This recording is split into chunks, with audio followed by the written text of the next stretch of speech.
following presentation is an analytical review of current literature on the topic Assessment in E-Learning and Online Learning.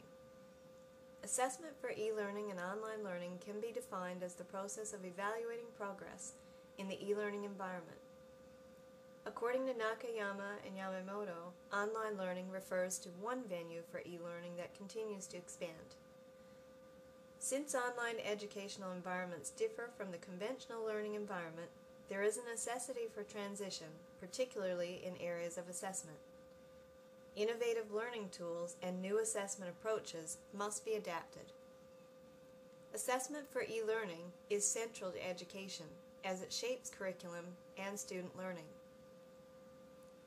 Changes in assessment and learning practices impact the educational paradigm, making this an important topic of research in e-learning, as indicated by Wang. Virtual learning environments and formative assessment are important aspects of the transition, which include peer evaluation, collaboration, critical reflection, and feedback. 10 sources were selected from 7 peer-reviewed educational technology journals, all of which included an electronic medium. Only sources containing the terms assessment, e-learning, or online learning in the title were included in this analysis. All sources had to include participants, which means that meta-analysis and book reviews were not included. Google Scholar, Educational Research Complete, and ERIC were the databases used to identify current studies relevant to the theme. Research terms included assessment, e-learning, online learning, e-portfolios, and digital assessment. In terms of data collection, the purpose of the analysis was to identify similarities and differences, which would lead to finding sub-themes relating to assessment for e-learning. A content analysis method was employed to examine the studies and extract facts by analyzing the material through emergent categories such as participants, methods, findings, and implications. Through this systematic content analysis approach, sub-themes were identified. A variety of characteristics were inherent to the studies.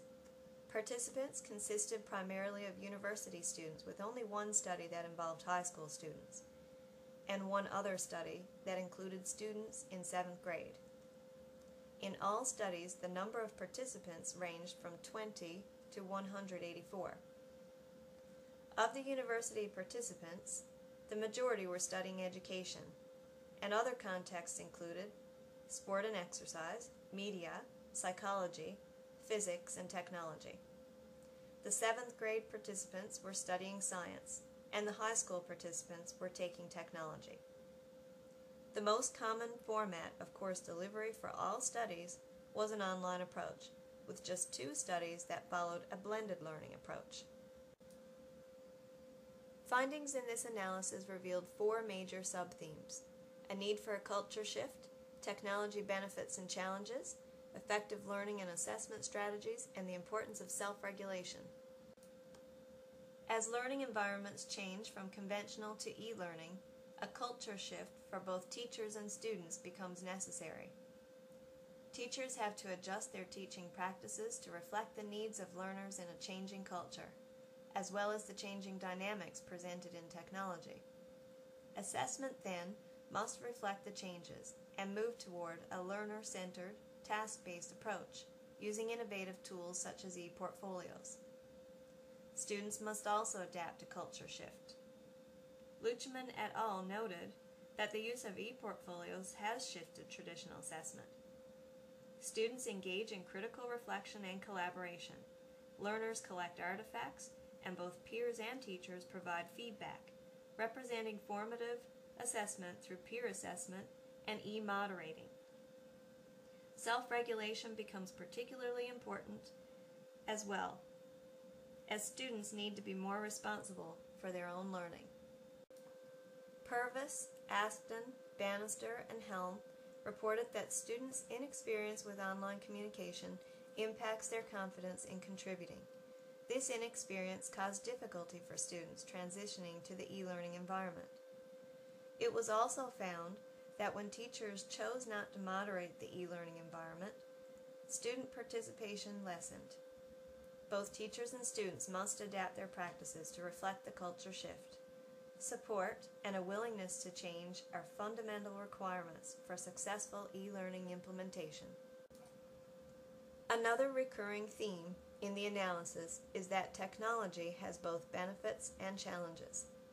Most studies claim that technology provides numerous opportunities for learning and assessment. DeMarcos et al. Suggest that technology innovations have great potential to generate motivation. Learner engagement also increased when assessment activities included creative use of technology.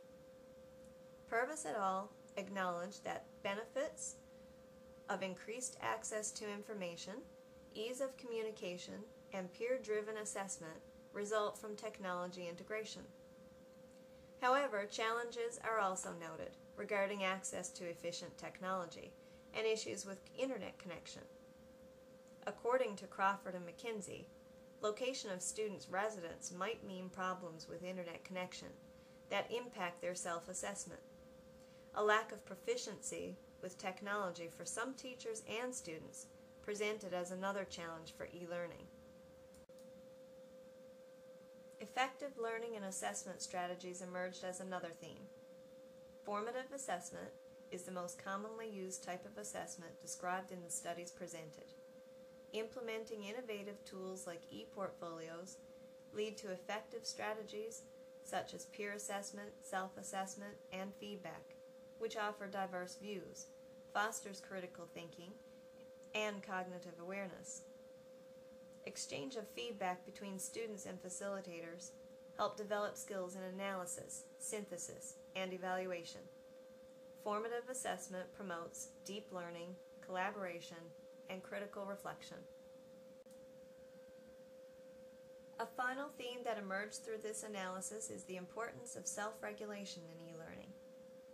In an e-learning environment, students are required to learn independently, which in turn requires self-regulation. Welsh describes self-regulation to involve responsibility for setting learning goals and monitoring progress. The use of e-portfolios facilitated the delivery of peer feedback and enabled students to assess and monitor progress. Wang found that peer-driven assessment can improve learner motivation and improve self-regulatory learning. This analysis presented an overview of assessment for e-learning and online learning. Advancements in technology creates opportunities for alternate learning environments in the form of online and e-learning, which initiates a culture shift as education moves from teacher-oriented assessment toward learner-oriented assessment. The analysis indicated that to create an education system reflecting the changing world, assessment methods have to adapt.